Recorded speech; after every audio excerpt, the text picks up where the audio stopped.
আব্দুল সালাম পিন্টু সাহেব জেল ভেঙে বের হয়ে আসেন নাই, আমরাও তাকে জেল ভেঙে বের করে আনি নাই।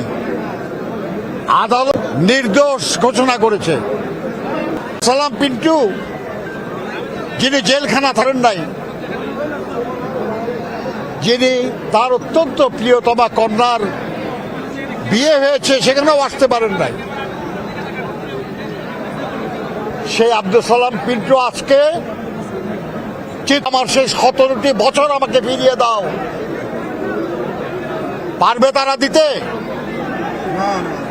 যারা আমাদের সহকর্মী গুম হয়েছে, খুন হয়েছে, তাদের পরিবারের কাছে এদের কোনো জবাব, তাদের কাছে কোনো জবাব আছে?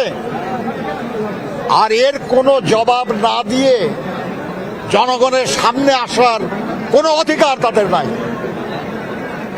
আজকে আব্দুল সালাম পিন্টু সাহেবকে, আমাদের এই সাথীকে, যিনি অত্যন্ত জনপ্রিয় মানুষ, বারবার সংসদ সদস্য নির্বাচিত হয়েছেন, মন্ত্রী হয়েছেন, জেলার প্রেসিডেন্ট ছিলেন, কেন্দ্রের নেতা ছিলেন, আমরা তাকে আমাদের মাঝে ফিরে পেয়ে আমরা আনন্দিত না, খালি আমরা অনেক শক্তিশালী হলাম।